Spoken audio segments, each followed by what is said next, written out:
नमस्कार बच्चों।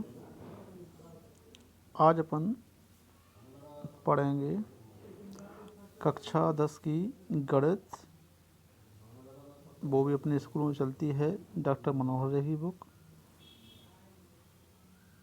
आशा है आप लोगों ने किताब खरीदी होगी। अगर नहीं खरीदी है तो इसको फोटो डाल दी है आपके इस पर, आप देख के मार्केट से खरीद लो। अगर मार्केट में अवेलेबल नहीं है तो भी हम पढ़ाएंगे और आपको इस बुक के बारे में जो भी दिक्कत रहेगी उसके बारे में समझाते रहेंगे। ठीक है, तो सबसे पहले पे स्टार्ट करते हैं। इसका पहला चैप्टर जो है वास्तविक संख्याएं। वास्तविक संख्याएं क्या होती हैं? ठीक है, पहला अध्याय कौन सा है? वास्तविक संख्याएं या रियल नंबर। इसको समझने के लिए अपन को इससे पहले कुछ और चीज़ें भी समझना आवश्यक होती हैं। प्राकृतिक संख्याएं। अब बात करते हैं प्राकृतिक संख्याएं क्या होती हैं। अगर अपन गिनती स्टार्ट करें, कहाँ से स्टार्ट करें? गिनती जो अपनी स्टार्ट होती है 1 से। गिनती स्टार्ट कर रहे हैं तो 1 2 3 4 5 जितनी भी संख्याएं हैं वो सब संख्याएं जो होती हैं वो होती हैं प्राकृतिक संख्याएं। आपको समझ में आ गया होगा प्राकृतिक संख्या कौन सी होती हैं?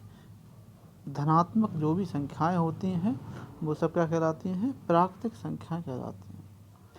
इसको इंग्लिश में नेचुरल नंबर भी कहते हैं। इसके आगे अपन चलते हैं, फिर बात करते हैं पूर्ण संख्या। पूर्ण संख्या इसको इंग्लिश में बोलते हैं होल नंबर। होल नंबर क्या होता है?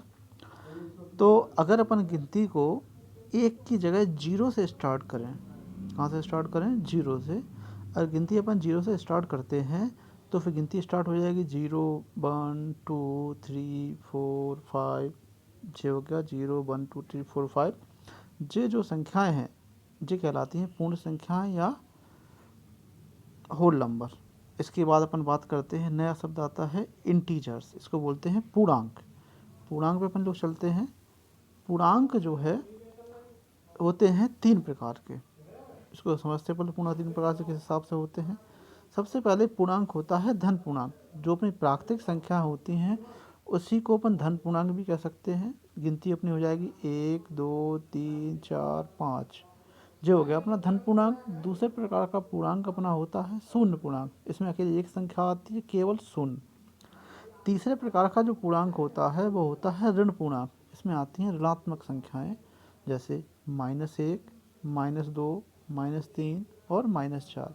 अगर इन संख्याओं को मिला दिया जाए तो वो कहलाते हैं पूर्णांक, जिसमें क्या आता है -1 -2 -3 -4, 0 भी आएगा, प्लस की संख्याएं 1 2 3 4 भी आएगा। ठीक है, इसके आगे अपन फिर चलते हैं। जितने हो गए पूर्णांक, इसके बाद अगली संख्या अपनी आती है भिन्न। भिन्न क्या होता है? भिन्न को समझिए। अगर पूर्णांक में संख्या सीधी होती है, अगर बटे में कोई संख्या आनी शुरू हो जाए उसको बोलते हैं भिन्न। इसमें ऊपर वाली संख्या जो होती है उसको अपन कहते हैं अंश और नीचे वाली संख्या को बोलते हैं क्या? हर। ऊपर वाली संख्या को अंश बोलेंगे, नीचे संख्या को क्या बोलेंगे अपन लोग? हर। जैसे यहाँ लिखा हुआ है 1/2 1/3 2/3, ये हो गई अपनी भिन्न। इसके आगे फिर अपन बात करते हैं परमेय संख्याओं की। परमेय संख्या क्या है?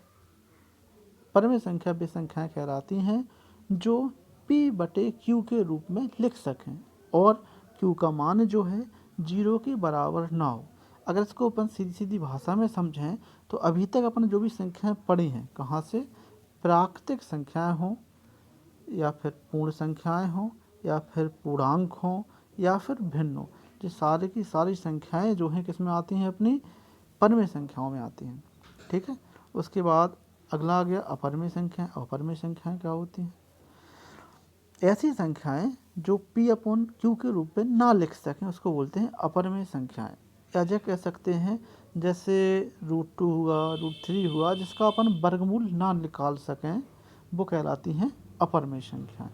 अब इसके आगे अपन लोग देखते हैं एक चार्ट के रूप में। चार्ट क्या बनता है? देखो इस तरह से चार्ट बनता है। इसको अपन छोटा कर लेते हैं। सबसे पहले देखो अपन चलते हैं नीचे की तरफ से। क्या हुआ?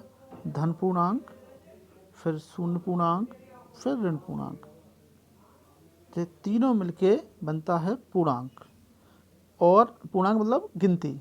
धन पूर्णांक मतलब हो गया 1 2 3 4 5, शून्य का मतलब हो गया 0, ऋण पूर्णांक का मतलब हो गया -1 -2 -3। पूर्णांक का मतलब हो गया -3, -2, -1, 0, 1, 2, 3। भिन्न का मतलब हो गया वे संख्याएं जो बटे के रूप में, जो अंश बटे हर के रूप में, जैसे 1/2, 1/3, एक अभ्यास बताया आपको। अब बात आती है जो पूर्णांक और भिन्न मिलके बनती हैं परमेय संख्याएं। परमेय संख्याएं बताई ऐसी संख्याएं जो p/q के रूप में लिखी जा सकें, वो संख्याएं कहलाती हैं परमेय संख्याएं। और अपरमेय संख्या क्या होती हैं?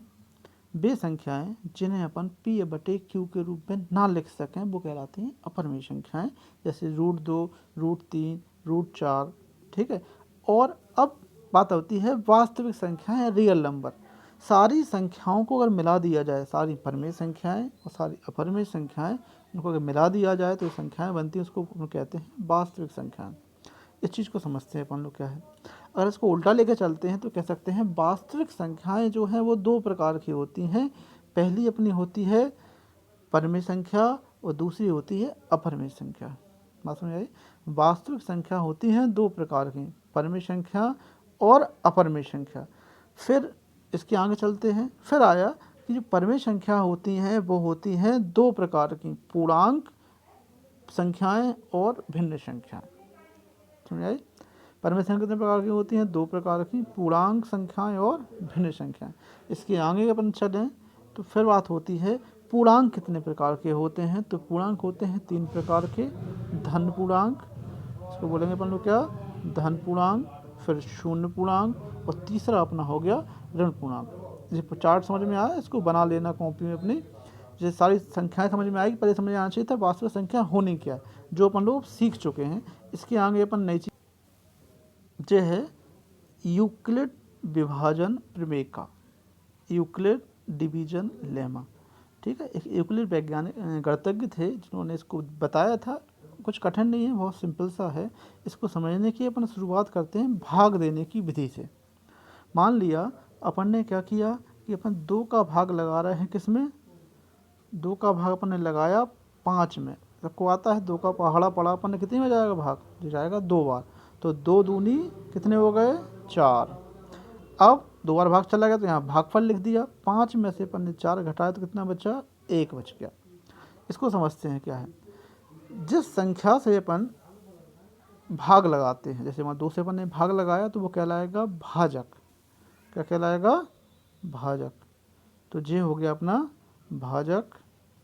जिस संख्या में भाग लगाया जाता है वो कहलाती है भाज्य। जैसे 5 क्या है इसमें? भाज्य हो गया। फिर जितना बार अपन ने भाग लगाया, जैसे मान 2 का पहाड़ा पड़ा कितनी बार गया? 2 बार। 2 दूनी 4, तो भाज्य कहलाएगा अपना भागफल। और 5 में से 4 घटाने से जो बचेगा वो कहलाता है शेषफल। बहुत छोटी सी क्लास की बातें हैं, ये सब ने पढ़ रखा है पहले से, तो अपन इसको आगे चलते हैं। अब इसमें समझ में आया? जी भाजक हो गया 2, भाज्य हो गया 5, भागफल हो गया 2 और शेषफल हो गया 1। इसको अगर ऐसे समझें, अगर अपन इसको ABCD के रूप में मानना चाहें तो इसमें अगर माने तो A हो गया भाज्य, B हो गया भाजक, Q हो गया भागफल और R हो गया शेषफल। जो यूक्लिड विभाजन प्रमेय का है उसमें लिखा हुआ है A बराबर BQ प्लस R, और R का मान जो है 0 के बराबर हो सकता है या उससे छोटा हो, R बड़ा हो सकता है, और B से उसका मान छोटा होना चाहिए। अब समझो इसमें A क्या था? अपना भाजक था। B क्या है? समझते हैं इसको इस तरीके से टिक लगा के। A इसमें लिखा हुआ तो A क्या हो गया? भाजक। B क्या है? A हो गया भाज्य, B क्या है? भाजक। Q क्या है? भागफल। और R क्या हो गया? शेषफल। इसमें एक चीज़ ध्यान रखने वाली बात है कि जो R है, R का मान, B क्या है? भाजक, जिससे अपन भाग लगा रहे हैं। जैसे मान लो इस सवाल में अपन 2 से भाग लगाया था तो B का मान जो है हमेशा 2 से कम रहेगा। या तो जैसे 2 लिखा हुआ है तो इसका मान या तो 0 रहेगा या फिर क्या रहेगा? या तो 0 रहेगा या फिर 1 रहेगा। बस समझ आई? अच्छा, एक चीज़ और है। अब देखो इससे एक नियम बन गया अपना कि जो भाज्य है, भाज्य बराबर होता है भाजक गुणे भागफल प्लस शेषफल के। ठीक है। तो एक क्या था? अपना भाज्य था। बी क्या है अपना भाजक है, क्यू क्या है भागफल है, और क्या है शेषफल। बस इतनी बात याद रखना है कि आर का मान जो है 0 भाजक से कम रहेगा। अच्छा, इसका उपयोग अपन कहाँ करते हैं? इसका उपयोग अपन करते हैं सबसे ज़्यादा एचसीएफ निकालने में इसका उपयोग किया जाता है। इसको बोलते हैं मासा निकालते हैं, बोलो मासा निकालने में इसका उपयोग करते हैं। अब अपन आते हैं अपनी एक्सरसाइज जो अपनी है फर्स्ट है, उसका पहले ही सवाल अपन लेके चलते हैं। इसमें लिखा हुआ है 135 और 225 का अपन को एचसीएफ निकालना है, लेकिन निकालना कौन सी विधि से है? जो ऊपर को दी गई है, जो विधि अपन ने पढ़ी है यूक्लिड विभाजन प्रमेयिका से। ठीक है, तो सबसे पहले अपन देखते हैं कि अगर प्रमेयिका से अपन ना निकालते तो इसका मासापा निकालते कैसे हैं। मासापा निकालने के लिए सबसे पहले अपन संख्या जो है क्या करते हैं, वो अपन संख्या लेते हैं जो संख्या छोटी होती है। जैसे मान लो 135 है और कौन सा है 225 है, इन दोनों में छोटी संख्या कौन सी है 135 हो गई। तो अपन क्या करेंगे 135 छोटी संख्या है, उस छोटी संख्या का भाग लगाना शुरू करेंगे किस संख्या में, बड़ी संख्या में। बड़ी संख्या कौन सी है इसमें 225 है। ठीक है, अब अपन भाग लगाना शुरू करते हैं। 135 का अपन जब भाग लगाएंगे तो 235 में वो जाएगा, 225 जो है उसमें जाएगा एक बार।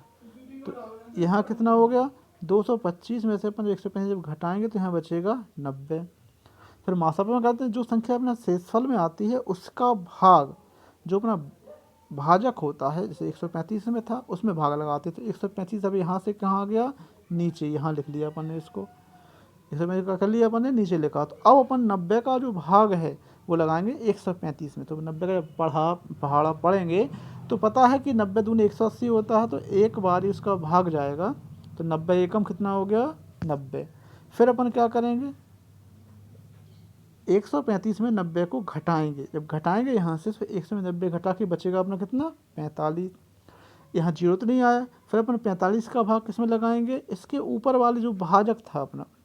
ठीक है, क्या था अपना भाजक 90। तो यहाँ पे 90 को अपन उठा के कहाँ लाएंगे इस जगह पे, और फिर अपन 45 का भाग लगाएंगे 90 में। कितनी बार जाएगा जी 45 दूनी 90, और ये अपना कट गया, मतलब यहाँ शेषफल जो आ गया शून्य आ गया। मतलब जिस संख्या से जिस भाजक से अपना शेषफल क्या आ जाए शून्य आ जाए, वो संख्या जो है क्या कहलाती है, इसका मासापा कहलाती है या एचसीएफ कहलाती है। ये अपना सीधा सीधा तरीका है जो अपन यूज करते हैं। लेकिन अपन को करना क्या है, जो अपनी प्रमेय है, कौन सी प्रमेय है यूक्लिड विभाजन प्रमेयिका, इससे निकालना है इस सवाल का आंसर। तो इस सवाल का आंसर निकालने के लिए अपन को सबसे पहले क्या करना पड़ता है, वही तरीका वही है। इसको अपन सब देख के चलते हैं, जो अपन ने भाग लगाया है उसको बस इस तरीके से लिखना है अपन को, वो चीज़ मैन है। लिखना सीखते हैं अपन लोग, कैसे सीखेंगे अपन लोग, देखो सबसे पहले अपन ने क्या किया था, फॉर्मूला अपना होता है, देखो सबसे पहले छोटी संख्या कौन सी है 135, बड़ी संख्या कौन सी है 225। अपन ने 135 का भाग लगाया था 225 में, और भाग गया था एक बार, और शेषफल आया था 90। तो ए बराबर बी क्यू प्लस आर जो होता है, मतलब होता है भाज्य बराबर भागफल, माने भाज्य गुणे भागफल प्लस शेषफल। तो यहाँ पे जो देखो 225 जो ए का मान क्या हो गया अपना भाज्य, बराबर लिखेंगे 135, मतलब जिससे अपन भाग लगा रहे हैं, गुणे कितनी बार भाग गया एक बार, तो वो लिख दिया अपन ने, और शेषफल कितना आया 90 आया। यहाँ पे अपना वो केवल मतलब है आर से, आर का मान जब तक जीरो नहीं आएगा अपन उसको निकालते जाएंगे। जहाँ आर का मान जीरो हो जाएगा, वो जो बी की वैल्यू होगी वो अपना, जो बी की वैल्यू निकलेगी वो अपना हो जाएगा उसका आंसर। ठीक है, तो अपन यहाँ शुरू करते हैं। तो अपन ने पहली बार जब भाग लगाया तो अपन ने देखा कि आर का मान कितना निकला है, इसमें 90 निकला है। तो अपन 90 नहीं चाहिए, अपन को कितना चाहिए था 0। तो यहाँ पे अपन क्या करेंगे, अब अपन को चाहिए था 0, आर बराबर 0 तो नहीं आया, तो अपना पहला स्टेप जो है अगले स्टेप में ट्रांसफ़र हो जाएगा। तो अपन पहुँच जाएंगे सेकंड स्टेप में। सेकंड स्टेप क्या कहता है, सेकंड स्टेप में अपन देखो यहाँ पे अपन ने 90 का भाग लगाया था 135 में, भागफल एक आया था, उस पर कितना आया था 45। इसको अगर ए बराबर बी क्यू प्लस आर के रूप में अपन लिखेंगे तो यहाँ हो जाएगा 135 बराबर 90 गुणे 1 धन 45। यहाँ पे 45 क्या है शेषफल है, और आर का मान कितना है 0 नहीं आया है, मतलब अपना क्या है अपन का मासापा भी नहीं निकला है। अब इसको अपन और आगे लिख के चलते हैं। अब तीसरे स्टेप में अपन पहुँचेंगे तो यहाँ सब चेंज हो जाएगा। अब चेंज में क्या होगा, जो 90 जो है अब 45 का भाज्य हो जाएगा और जो भाजक हो जाएगा वो कितना हो जाएगा, अपना भाज्य अपना हो जाएगा, यहाँ से देखते हैं इसमें देखो अपना, अब अपन जो भाजक हो जाएगा, भाज्य अपना हो गया कितना 90 हो गया, भाजक अपना 90 हो गया, भाज्य हो गया 45, 45 का भाग अपन ने इसमें लगाया था, कितनी मिल गया था देखो, समझते हैं 2 बार, तो 45 गुणे 2 90, और यहाँ पे शेष फल की जगह पे कितना आ गया, अपना 0 आ गया। तो यही अपन को 0 लाना था। ठीक है, अब जब शेष फल 0 आ जाए तो अपन करेंगे क्या, अब अपन इस चीज़ को लिखेंगे, अतः भाजक जो है 45 कितना था, 45 अपना भाज्य था, भाज्य द्वारा हमें शेषफल 0 प्राप्त होता है। किससे प्राप्त हुआ अपन को, जो 45 अपना भाजक था उससे अपन ने जब भाग लगाया तो यहाँ पे शेषफल क्या प्राप्त हुआ, 0। यहाँ r बराबर कितना आ गया, 0। जब ऐसा प्राप्त होता है तो अपना जो मासापा है वो अपन निकाल सकते हैं, उसको लिखेंगे अपन लोग कि जो अपना HCF है किसका, 135 से 225 का, वो रहेगा इसके बराबर 45 के बराबर। तो अपना आंसर कितना हो गया इसका, 45। अब बच्चों आज हमने इस अभ्यास का पहला सवाल बताया है। अब लोगों को करना क्या है, इस अभ्यास के सारे सवाल लगभग इसी तरीके के हैं, वो आपको घर पे लगाने हैं। इसके लिए हम आपको उसको PDF में डाल के ग्रुप पे डाल देंगे, तो आप इसको जाके ज़रूर पढ़ें और जो भी समस्या हो वो हमें ज़रूर बताएं। धन्यवाद।